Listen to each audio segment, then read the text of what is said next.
Komandan di sini. Enggak, saya udah nulis soalnya 5 lembar. Kayaknya butuh 2 jam nih menjelaskannya. Baik, saudara-saudara, Assalamualaikum warahmatullahi wabarakatuh. Selamat siang, salam sejahtera untuk kita semua. Kepada Ketua MPR dan para Wakil Ketua dan hadirin sekalian. Undang-undang dasar itu kan buatan manusia. Apalagi kesepakatan rame-rame. Maka di dalamnya pasti ada ruang ketidaksempurnaan. Kalaupun sempurna pendapat satu orang didiskusikan bersama yang lain, maka ada kompromi, take and give. Kesepakatan take and give mana bisa sempurna. Gitu loh saudara. Jadi sehebat apapun the framers of the law or the constitution, framers of the text, perumus dan pengetik, sehebat apapun dia, profesor, doktor 3 kali botak saking pinternya, tetap tidak sempurna. Dia tidak bisa membayangkan nanti sesudah 10 tahun pasal ini kalau dijalankan di lapangan, bagaimana. Dia nggak bisa membayangkan. Apalagi sesudah 20 tahun ke depan. Mana? Jadi menurut ruang dan waktu kan, sehingga tidak semuanya tercover. Begitu loh saudara. Nah apalagi Undang-Undang Dasar 45 kita. Makanya tanggal 18 Agustus begitu mau disahkan oleh PPKI, masih banyak yang nunjuk tangan. Tolong dong tambahin ini, tolong dong tambahin ini. Gitu loh para anggota PPKI itu. Nah disitulah Bung Karno menjelaskan, ini Undang-Undang Dasar kilat, revolusi Kronwet. Kemarin kita udah merdeka, tapi konstitusi belum ada. Gitu loh. Bung Hatta juga mengatakan, nantilah kalau sudah sudah banyak ahli kita, nanti kita perbaiki. Jadi niatnya itu Pak Undang-Undang Dasar 45 memang untuk sementara. Itu sebabnya ya kan, tahun 50 kita bikin Undang-Undang Dasar sementara, tahun 1950. Memang begitu. Jadi jangan pernah membayangkan Undang-Undang Dasar 45 itu sempurna. Nggak bisa. Gitu loh. Nah sekarang Bapak Ibu, saudara-saudara, banyak sekali yang menginginkan kembali ke Undang-Undang Dasar asli. Asal ada kejadian yang tidak menggembirakan, yang disalahkan, nih gara-gara Undang-Undang Dasar diubah. Gitu. Bahkan saya suka bercanda, benar juga ini tsunami di Aceh ini terjadi gara-gara Undang-Undang Dasar diubah. Saking something to blame, kita harus mencari apa yang harus dipersalahkan. Nah jadi kesimpulannya Undang-Undang Dasar kita ini produk sejarah, harus kita terima. Waktu reformasi kita bikin 1 tahap, 4 tahapan, 1 kali perubahan atau 4 perubahan, 1, 2, 3, 4. Tapi tetap saja itu nggak sempurna juga. Tapi kalau tanya kepada Pak Yakob Tobing dan kawan-kawannya, itu biasanya ada psikologi the father syndrome. Sindrom bapak kepada anaknya. Dulu saya itu begini. Jadi apa yang dia pikirkan itu seakan-akan udah sempurna. Sekarang ini enggak lagi dipertimbangkan. Nah ini tidak tepat juga. Oleh karena itu saudara-saudara, kita harus saling mendengar. Saya sebetulnya mengusulkan supaya di Purum ini diundang tuh jenderal-jenderal, ya, aktivis-aktivis yang mau kembali ke Undang-Undang Dasar asli. Artinya asli, yang ini tidak asli. Gitu loh. Lu undang biar saling mendengar. Kita diskusi tidak pernah mendengar mereka diskusi juga tidak pernah mendengar para perumus Undang-Undang Dasar reformasi. Jadi nggak ketemu. Jadi kita menikmati kebenaran dalam grup WA sendiri-sendiri. Nah ini tidak benar dalam sistem ya musyawarah, demokrasi musyawarah berdasarkan Pancasila. Mestinya tidak begitu. Kita saling mendengar perspektif dari kiri, dari kanan, ya kan? Ada 3 perbedaan pendapat yang membuat orang berbeda yang harus diselesaikan melalui musyawarah. 1, perbedaan kepentingan. Semua orang punya kepentingan beda-beda. Kelompok berbeda, partai berbeda. Nah, tapi kalau udah duduk bersama, mendiskusikan kepentingan jangka panjang dan lebih besar, insya Allah ketemu. Yang kedua, informasinya beda. Sekarang banyak hoax, makanya disebut post-truth era. Datanya itu beda, itu tidak bisa membuat orang berbeda sama pendapatnya. Maka harus ketemu, dimusyawarahkan supaya ketemu. Gitu. Nah, yang paling berat itu perspektif, sudut pandang. Orang yang sudut pandangnya dari kanan, dari kiri, orang yang sedang dalam kekuasaan, beda sekali melihat segala masalah dengan di luar kekuasaan. Biasanya mantan pejabat sama calon pejabat selalu pesimis, ya kan? Indonesia gelap. Nah, tapi kalau pejabat ngomongnya mari kita bersatu dan optimis semua, gitu loh. Nah ini, ya itu harus begitu. Mari kita bersatu, maksudnya bersatu dengan dia, dengan pendapat dia. Nah, disinilah demokrasi substantif itu dibutuhkan. Demokrasi is not just about kuantitas. Demokrasi itu bukan hanya jumlah suara. Jumlah majority rules itu tidak menentukan kebenaran dan keadilan. Majority rule itu hanya formalisme demokrasi. Harus diimbangi oleh minority rights. Oke, maka dibuat oleh peradaban manusia namanya MK. Namanya judicial review. Itu temuan dalam sejarah 1803. Maka semua negara yang dipengaruhi oleh sistem Amerika nggak punya MK. Tidak punya MK. Kenapa? Karena itu ditemukan oleh Mahkamah Agung. Jadi Mahkamah Agungnya yang menjalankan fungsi judicial review. Tapi di Eropa kontinental, begitu ini dipelajari, dibikin lembaga sendiri. Namanya Perpasung Sgrisov. Tahun 1920. Nah, tradisi kita ini civil law, dipengaruhi oleh kontinental. Jadi waktu dulu Pak Bagirmanan siapa begitu, banyak tuh yang mengusulkan, ya kan? Sudah kita perkuat Mahkamah Agung saja. Saya bilang nggak bisa begitu, kita bukan Amerika. Maka kita akhirnya terbentuk sendiri. Nah, di MK ini cuma 9 orang, tidak dipilih oleh rakyat. Tapi dia diberi kewenangan untuk mengendalikan dan mengimbangi majority rule. Makanya cuma 9 orang. Tidak punya dipilih oleh rakyat, tapi bisa membatalkan undang-undang. Makanya Pak Bambang Wuryanto sering marah. Ya bukan Pak beliau aja, semua. Ya kan? Apalagi putusan terakhir ngamuk semua. Dan inilah indahnya demokrasi substansial. Jadi saudara-saudara, memang sengaja begitu, ya kan? Jadi umat manusia itu sudah menemukan caranya. Yang satu majority rule, tapi diimbangi oleh minority right. Dia menentukan substantif demokrasi. Itu kira-kira. Nah, ini penting untuk mengatakan bahwa konstitusi kita itu memang tidak sempurna. Dari waktu ke waktu dia harus menampung norma-norma nilai-nilai baru. Kan tadi sudah diterangkan, konstitusi itu kan ya masa diubah tiap waktu, kan nggak mungkin. Maka perubahan konstitusi itu ya pertama harus melalui perubahan formal, amandemen. Tapi ada yang kedua, melalui konvensi aja. Ada hal-hal yang tidak dilarang dalam konstitusi tapi belum diatur, ya udah dijalankan aja. Itu namanya konvensi. Sama kayak PP. Kalau undang-undang tidak sempurna, ada masalah baru yang tapi belum diatur, iya, laksanakan saja oleh pemerintah. Bila perlu diatur, bikin PP. PP itu ada atributif, ada yang delegatif. Ada PP yang nggak disuruh oleh undang-undang. Pasal sekian, misalnya pelaksanaan pasal sekian diatur oleh pemerintah. Itu artinya delegasi. Tapi kalau ada ketentuan undang-undang yang mau dilaksanakan, tapi Tapi ada kekosongan hukum.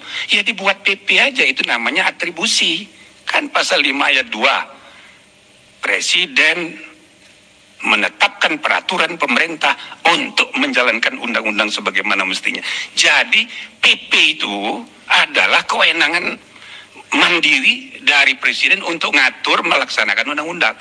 Walhasil saudara, itu kayak konvensi juga. Tapi yang ketiga, undang-undang dasar itu bisa kita ubah melalui tafsir pengadilan. Nah, inilah kira-kira apa yang tadi sudah dijelaskan. Nah, sekarang kalau menurut saya ya, kita terima ini undang-undang dasar kita ini sudah berubah 4 kali. Lalu kita harus evaluasi selama 25 tahun nih. Menurut banyak orang, ini kita harus evaluasi menyeluruh. Jangan cuman kita mengembalikan GBHN. Jangan begitu dong, itu terlalu ringan. Kenapa? Secara substantif GBHN itu kan sudah digantikan oleh RPJP. Sudah ada. Cuma bentuk hukumnya bukan ketetapan MPR. Kita ini ingin mengembalikan dalam rangka memperkuat MPR. MPR menetapkan GBHN. Oke. Ya kan? Tapi jangan cuma itu. Karena secara fungsional sudah ada RPJP. Cuma yang kita perlukan itu sambil memperkuat MPR, bikin kewenangan MPR menetapkan GBHN sebagai pedoman perencanaan nasional maupun daerah. Itu penting. Tapi jangan cuma itu. Kenapa? Karena kita harus evaluasi menyeluruh sistem dalam konstitusi kita ini. Gitu loh Pak. Selama 3 periode terakhir ini kan sudah ada rekomendasi pimpinan sebelumnya. Sepakat mau mengadakan perubahan kelima. Tapi isinya hanya PPHN. Ini kan gara-gara pelebaran isu jadi 3 periode, akhirnya nggak jadi. Nah, sekarang pemilu sudah selesai. Tidak akan lagi ada pelebaran isu. Saatnya kita sesudah 25 tahun ini. Ya, kalau dihitung dari 99, ini kan sudah 27, 26 tahun. Menuju 100 tahun Indonesia merdeka dengan disrupsi teknologi segala bidang dan ancaman perang dunia ketiga. Ya, geopolitik, kita ini harus memodernisasi sistem politik ketatanegaraan kita. Ini soal serius. Sambil kita evaluasi, mana ini dari rumusan undang-undang dasar kita ini yang ya sebetulnya ya misal tentang struktur MPR, DPR, DPD. DPD ini bagaimana? Mau kita apakan ini DPD ini? Kan wujuduhu keadami. Adanya kok mirip-mirip dengan tiadanya. Iya kan? Komisi yudisial. Ini apa gunanya ini komisi yudisial ini? Kalau hanya untuk mengusulkan pengangkatan hakim agung, bukankah sama kayak pansel? Sedangkan untuk penegakan etika bagi hakim, dia terperangkap masih ada 2. 1 di intern Mahkamah Agung masih ada. Jadi dia tidak independen. Padahal dulu idenya dia ini menjadi lembaga pengawasan hakim yang tadinya internal jadi eksternal. Tapi tidak tercapai. Siapa yang mikirin ini? Kan para ahli hukum yang bergelut di dalam praktek itu merasakan.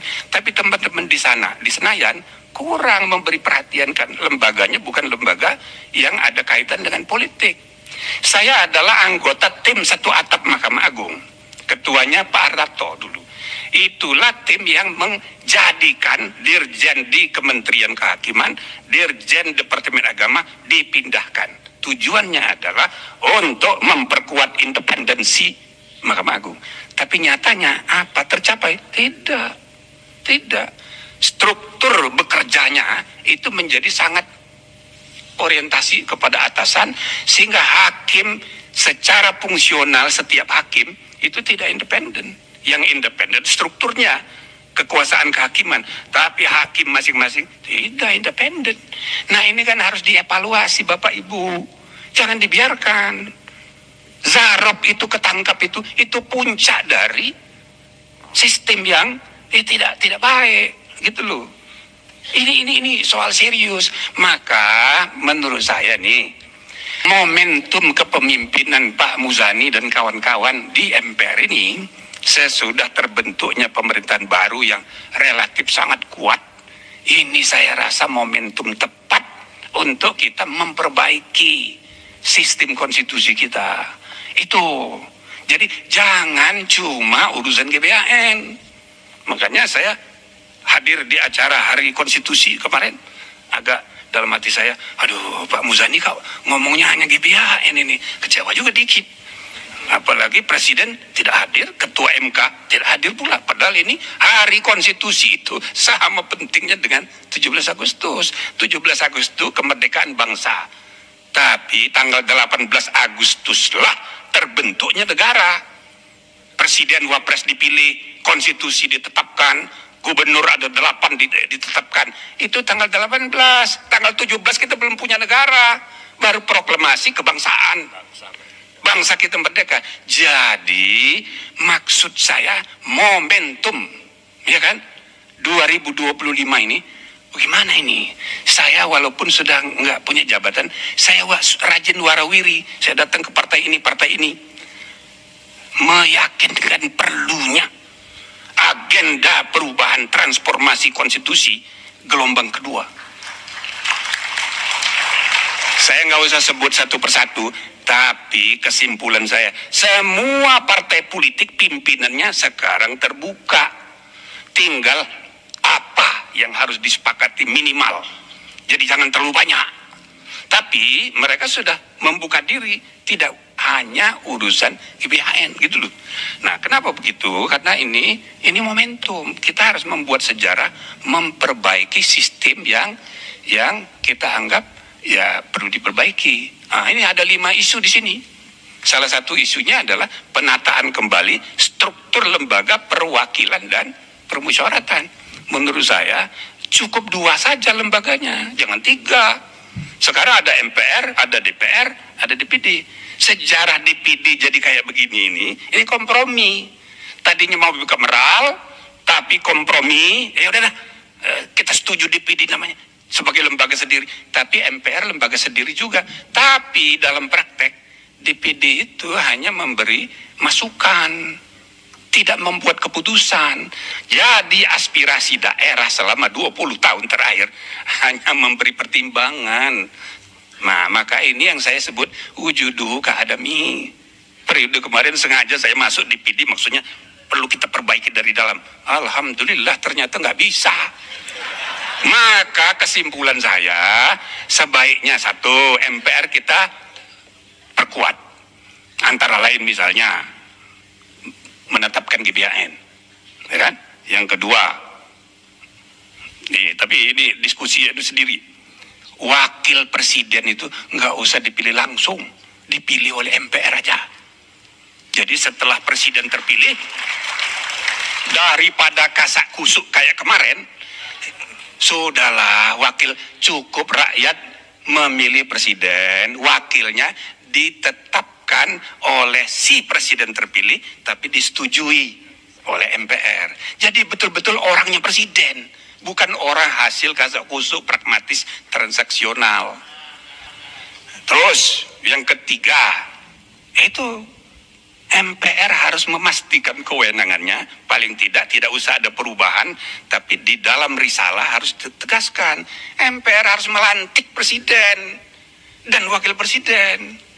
Selama ini pasal pelantikan oleh MPR belum pernah dijalankan. Yang ada itu hanya membuka sidang, monggo silahkan melantik dirimu sendiri, ibaratnya begitu. Padahal eksplisit disebut MPR melantik presiden. Nah, ini kan belum dijalankan supaya MPR ini betul-betul wibawa. Gitu. Nah, juga yang paling penting lagi, MPR ini harus kita kembalikan sebagai penjelmaan seluruh rakyat.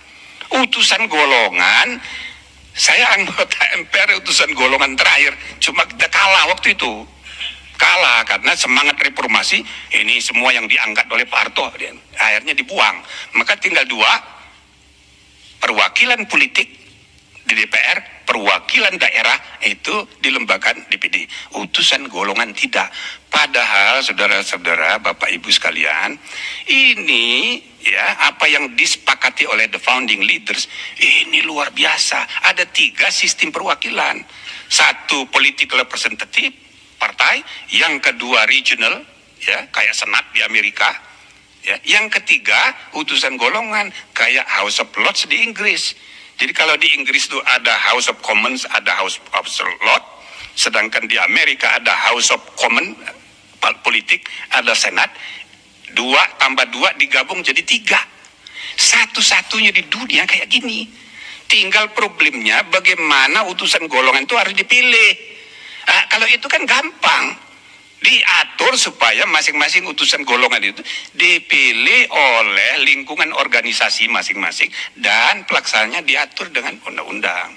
Sedangkan DPD ya udah keburu jadi lembaga sendiri, ya sudah kita ubah jadi praksi di DPR dan praksi di MPR. Nah, ini salah satu isu yang menurut saya perlu didiskusikan ya dalam rangka perubahan kelima. Nah, ada 4 yang lain sama pentingnya, tapi supaya jangan kepanjangan, itu aja loh untuk manas-manasi. Saya kira begitu, Bapak Ibu, saudara-saudara sekalian. Assalamualaikum warahmatullahi wabarakatuh. Waalaikumsalam. Tepuk tangan yang meriah untuk Prof. Jimli.